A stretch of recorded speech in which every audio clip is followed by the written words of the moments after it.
Hello दोस्तों, आप सभी का स्वागत है आपके अपने YouTube channel CDP queen Himanshi ma'am पर। तो हम लोग बात कर रहे थे NCERT के जो क्वेश्चंस आपके पेपर में पूछे जाते हैं उनके बारे में, जिसमें हमने NCERT की जो बुक चलती है क्लास 3 की EVS यानी पर्यावरण की, उसके सारे क्वेश्चंस कर लिए थे। आज हम लोग क्लास 4 के क्वेश्चंस करेंगे। इस क्लास में कुल 20 क्वेश्चंस रहने वाले हैं। आप लोगों को सारे क्वेश्चंस करने हैं, उसके बाद में कमेंट करके बताना है कि आपके 20 क्वेश्चंस में से कितने क्वेश्चन सही हुए हैं। चलिए देखते हैं पहला क्वेश्चन। तो फर्स्ट क्वेश्चन है, किस राज्य के लोग नदी को पार करने हेतु वल्लम यानी छोटी नाव का इस्तेमाल करते हैं? पहला ऑप्शन है कर्नाटक, दूसरा है केरल, तीसरा है यहाँ पे पश्चिम बंगाल होगा, तीसरा है पश्चिम बंगाल और चौथा है उड़ीसा। चलिए बताइए, इनमें से कौन सा वह राज्य है जहाँ पर लोग नदी को पार करने के लिए वल्लम या छोटी नाव का इस्तेमाल करते हैं? बहुत ही अच्छा क्वेश्चन है। चलिए क्वेश्चन नंबर 1 का आंसर दीजिए। किस राज्य के लोग नदी को पार करने हेतु वल्लम या छोटी नाव का इस्तेमाल करते हैं? तो इसका आंसर क्या हो रहेगा? केरल के लोग जो होते हैं वह नदियों को पार करने हेतु वल्लम या छोटी नाव का इस्तेमाल करते हैं। क्वेश्चन नंबर 2 है, किसी क्षेत्र में अत्यधिक वर्षा होने के कारण वहाँ के निवासी नदी को पार करने हेतु बांस के पुलों का इस्तेमाल करते हैं। यह क्षेत्र किस राज्य में होना चाहिए? तो क्वेश्चन नंबर 2 को पढ़ लीजिए, फिर इसका आंसर बताइए। आपके पास 4 ऑप्शन दिए गए हैं, झारखंड, राजस्थान, पश्चिम बंगाल और असम।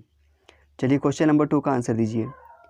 किसी क्षेत्र में अत्यधिक वर्षा होने के कारण वहाँ के निवासी नदी को पार करने हेतु बांस के पुलों का इस्तेमाल करते हैं। यह क्षेत्र किस राज्य में है? तो क्वेश्चन नंबर 2 का आंसर नंबर 4 जिसने भी लगाया है असम, वो हो जाएगा बिल्कुल सही। नेक्स्ट क्वेश्चन है क्वेश्चन नंबर 3, निम्नलिखित में से किस राज्य में लोग नदी को पार करने हेतु ट्राली या पुल्ली का इस्तेमाल करते हैं? ऑप्शन नंबर 1 है जम्मू कश्मीर, 2 है उत्तराखंड, 3 है लद्दाख, 4 है तमिलनाडु। चलिए क्वेश्चन नंबर 3 का आंसर दीजिए। 20 क्वेश्चन में से आप लोगों के कम से कम 15+ क्वेश्चन सही होने चाहिए। बहुत अच्छे क्वेश्चन हैं और NCERT के क्वेश्चन ऐसे आपके पेपर में बनते ही बनते हैं। क्या है इसका आंसर? क्वेश्चन नंबर 3 का आंसर ओके। तो क्वेश्चन नंबर 3 का आंसर जिसने भी 3 लगाया है हो जाएगा बिल्कुल सही। लद्दाख में हमें ऐसा देखने को मिलता है। नेक्स्ट क्वेश्चन है क्वेश्चन नंबर 4, निम्नलिखित में से किस राज्य के लोग एक स्थान से दूसरे स्थान पर जाने के लिए जुगाड़ गाड़ी का इस्तेमाल करते हैं? ऑप्शन नंबर 1 है गुजरात, सेकंड है हरियाणा, थर्ड है उत्तर प्रदेश और 4th है पंजाब। चलिए बताइए, क्वेश्चन नंबर 4 का आंसर क्या हो जाएगा? गुजरात। गुजरात राज्य के लोग एक स्थान से दूसरे स्थान तक जाने के लिए जुगाड़ गाड़ी का इस्तेमाल करते हैं, जो आगे से देखने पर बाइक लगती है और पीछे से उसमें ट्राली लगी होती है। नेक्स्ट क्वेश्चन है क्वेश्चन नंबर 5, निम्नलिखित में सही कथन चुनिए।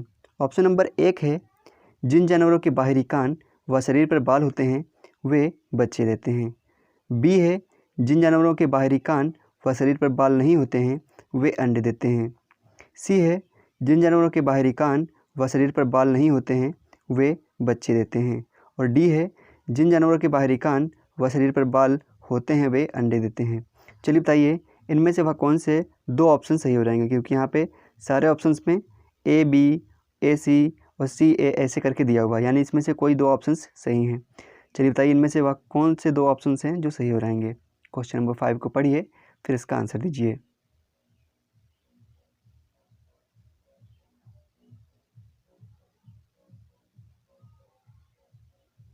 तो क्या हो जाएगा इसका आंसर? इसके फर्स्ट और सेकंड जो थे वही दोनों सही थे। इसको याद रखिएगा, ये क्वेश्चन आपका काफ़ी बार पेपर में बन चुका है। जिन जानवरों के बाहरी कान व शरीर पर बाल होते हैं वे बच्चे देते हैं, यानी वे जानवर जिनके हमें कान दिखाई देते हैं और शरीर पर बाल होते हैं वे क्या करते हैं? वे बच्चे देते हैं। जबकि जिनके बाहरी कान व शरीर पर बाल नहीं होते हैं वे अंडे देते हैं। नेक्स्ट क्वेश्चन है क्वेश्चन नंबर 6, पशुओं की त्वचा पर विविध पैटर्न क्या इंगित करते हैं? चलिए बताइए। ऑप्शन नंबर 1 है उनकी शारीरिक शक्ति को इंगित करते हैं, दूसरा है परावर्तित प्रकाश के कारण होते हैं, तीसरा है उनकी त्वचा पर बालों के कारण होते हैं और चौथा है उस जलवायु के कारण होते हैं रहते हैं। चलिए क्वेश्चन नंबर 6 का आंसर दीजिए। पशुओं की त्वचा पर विविध पैटर्न किस लिए होते हैं, किस कारणवश होते हैं? क्या हो रहेगा इसका आंसर? इसका आंसर नंबर 3 बिल्कुल सही हो जाएगा। उनकी त्वचा पर बालों के कारण विविध पैटर्न हमें दिखाई देते हैं। अगर उनके बाल ना हो तो सारे जानवर लगभग एक जैसे दिखाई देंगे। नेक्स्ट क्वेश्चन है क्वेश्चन नंबर 7। जानवरों में कान के आकार का संबंध किस चीज़ से होता है? शरीर के वजन से होता है, सुनने की शक्ति से होता है, या फिर शरीर की लंबाई से होता है, या फिर शरीर के रंग से होता है? चलिए क्वेश्चन नंबर 7 का आंसर दीजिए। बहुत ही अच्छा क्वेश्चन है। जानवरों में कान के आकार का संबंध किस चीज़ से होता है? क्वेश्चन नंबर 7 का आंसर क्या हो जाएगा? सुनने की शक्ति से होता है, यानी ऑप्शन नंबर 2 बिल्कुल सही हो जाएगा। नेक्स्ट है क्वेश्चन नंबर 8। हाथियों के झुंड के बारे में सही कथन को चुनिए। पहला कथन लिखा हुआ है, हाथियों के झुंड में केवल हथनियाँ और 14 से 15 वर्ष के बच्चे ही रहते हैं। दूसरा लिखा हुआ है, हाथियों के झुंड में किसी एक ही परिवार के सदस्य होते हैं।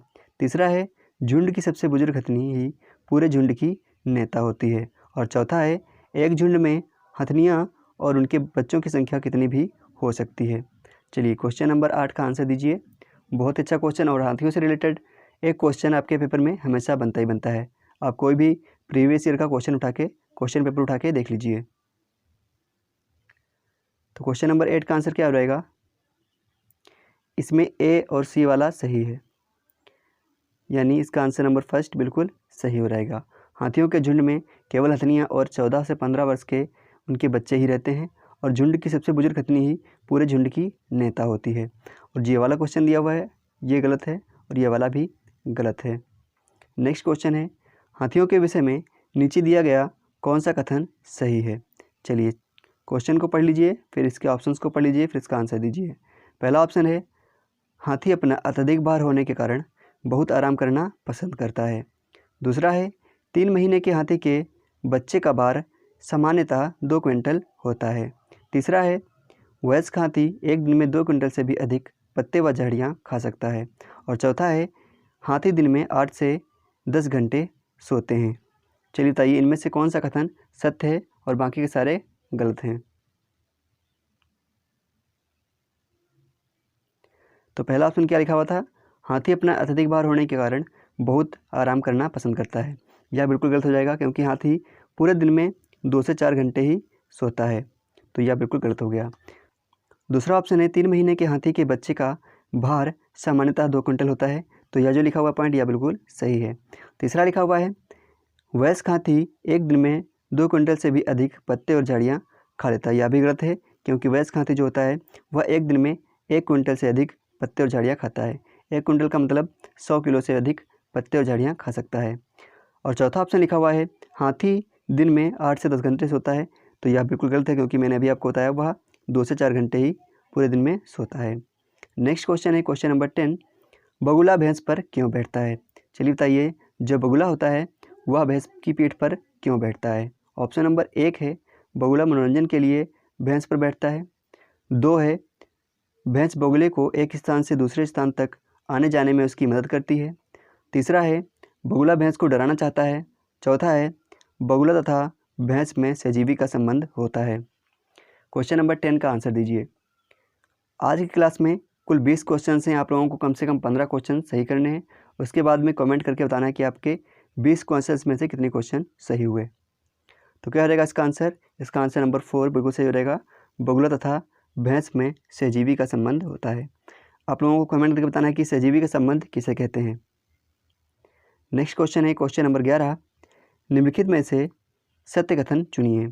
पहला लिखा हुआ है, हाथी गदेले पानी में खेलना पसंद करते हैं क्योंकि इससे इनके शरीर को ठंडक मिलती है।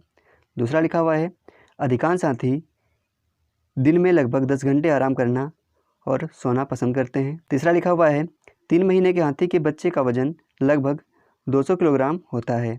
और चौथा लिखा हुआ है, अधिकांश बड़े हाथी एक दिन में लगभग 100 किलो पत्ते व झाड़ियाँ खा लेते हैं। अभी हमने इसके बारे में बात करी थी। चलिए बताइए इनमें से कौन कौन से ऑप्शन सही हो जाएंगे और कौन कौन से गलत हैं। क्वेश्चन नंबर 11 का आंसर दीजिए। आंसर नंबर फर्स्ट बिल्कुल सही हो जाएगा। नेक्स्ट क्वेश्चन है क्वेश्चन नंबर 12 खेजड़ी वृक्ष के बारे में सही कथन को चुनिए। पहला कथन लिखा हुआ है, यह वृक्ष मुख्यतः रेगिस्तानी क्षेत्रों में पाया जाता है। दूसरा लिखा हुआ है, इसे अधिक जल की आवश्यकता नहीं होती है। तीसरा लिखा हुआ है, यह छायादार वृक्ष है जिसकी छाया में बच्चे खेलना पसंद करते हैं। और चौथा लिखा हुआ है, यह अपने तने में जल एकत्र करता है और लोग पतले पाइप से इस जल को पीते भी हैं। चलिए क्वेश्चन नंबर 12 को पढ़ लीजिए, फिर इसके आंसर दीजिए। बहुत अच्छा क्वेश्चन है। तो क्वेश्चन नंबर 12 का आंसर नंबर 3 बिल्कुल सही हो जाएगा। इसका डी वाला छोड़ के बाकी तीनों के तीनों ऊपर के पॉइंट सही हैं। नेक्स्ट क्वेश्चन है क्वेश्चन नंबर 13। एक अध्यापक मेधा पाटकर व अमृता देवी बिश्नोई के योगदान पर बोल रहा है, क्योंकि पहला नंबर है, दोनों का संबंध जल संरक्षण के आंदोलन से है। दूसरा है, दोनों महिलाएं सशक्तिकरण आंदोलन से संबंध है। तीसरा है, दोनों के आंदोलन पर्यावरणीय मुद्दों पर हैं। और चौथा है, दोनों ने चिपको आंदोलन को आगे बढ़ाया था। चलिए क्वेश्चन नंबर 13 को आंसर दीजिए। तो क्या हो रहेगा इसका आंसर? इसका आंसर नंबर 3 बिल्कुल सही हो जाएगा। दोनों के आंदोलन जो थे वह पर्यावरणीय मुद्दों पर ही थे। नेक्स्ट क्वेश्चन है क्वेश्चन नंबर 14। अमृता देवी बिश्नोई निम्नलिखित में से किस राज्य की रहने वाली थी? चलिए क्वेश्चन नंबर 14 का आंसर दीजिए। अमृता देवी बिश्नोई जो थी वह निम्नलिखित में से किस राज्य की रहने वाली थी? ऑप्शन नंबर 1 है हरियाणा, 2 है राजस्थान, 3 है उत्तर प्रदेश, 4 है बिहार। क्वेश्चन नंबर 14 का आंसर दीजिए। तो सभी को पता होगा अमृता देवी बिश्नोई राजस्थान की रहने वाली थी। नेक्स्ट क्वेश्चन है क्वेश्चन नंबर 15। राजस्थान के खिजड़ली गांव में रहने वाले लोगों को क्या कहा जाता है?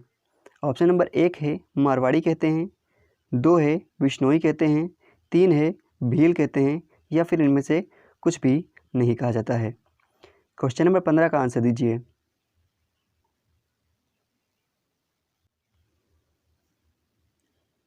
राजस्थान के खजड़ली गांव में रहने वाले लोगों को क्या कहते हैं? बिश्नोई बोलते हैं। सभी को बताना चाहिए। तो क्या रहेगा इसका आंसर? इसका आंसर नंबर 2 बिल्कुल सही हो रहेगा। नेक्स्ट क्वेश्चन है क्वेश्चन नंबर 16। मधुमक्खी पालन के विषय में सही कथन चुनिए। पहला ऑप्शन लिखा हुआ है, मधुमक्खी पालन शुरू करने का सबसे अच्छा समय जनवरी से मार्च तक होता है। दूसरा लिखा हुआ है, लीची के फूल मधुमक्खियों को लुभाते हैं। तीसरा लिखा हुआ है, मधुमक्खी पालने और उनके द्वारा उत्पादित शहद का भंडारण करने के लिए बक्सों की आवश्यकता होती है। और चौथा लिखा हुआ है, मधुमक्खियों के लिए मीठा घोल बनाने के लिए चीनी खरीदी जाती है। चलिए क्वेश्चन नंबर 16 का आंसर दीजिए। बहुत अच्छा क्वेश्चन है।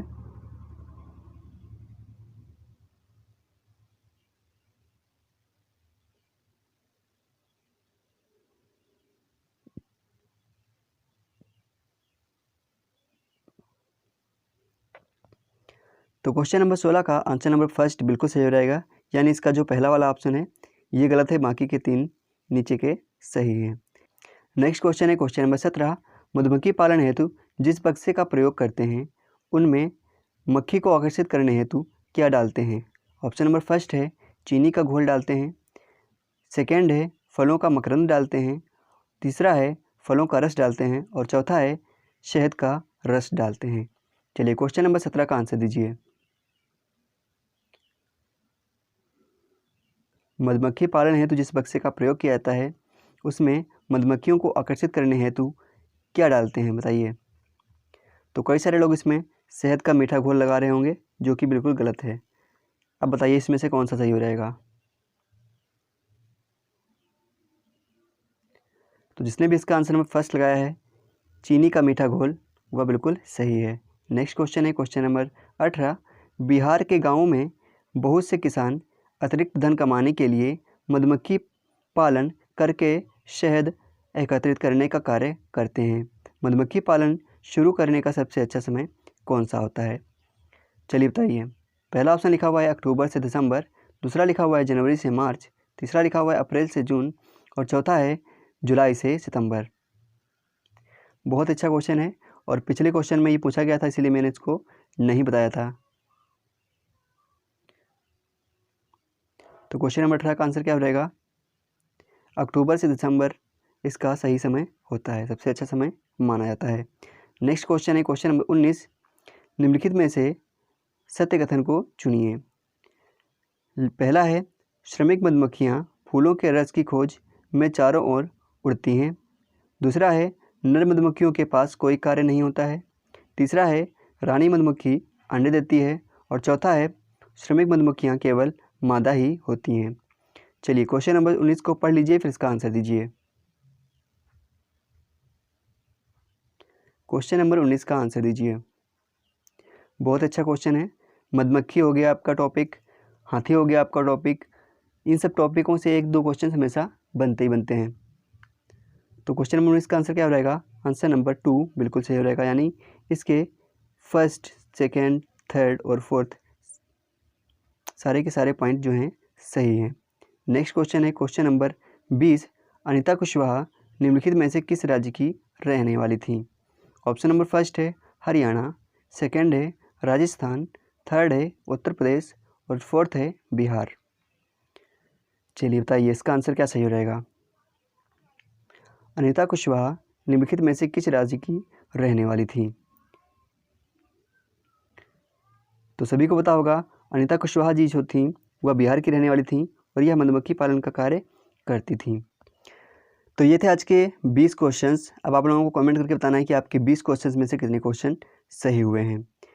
तो आज की क्लास आप लोगों को कैसी लगी कमेंट करके बताना है और अपने साथियों के पास में इस क्लास को शेयर जरूर करिएगा। चलिए मिलते हैं आप लोगों को नेक्स्ट वीडियो में, तब तक के लिए जय हिंद, जय भारत।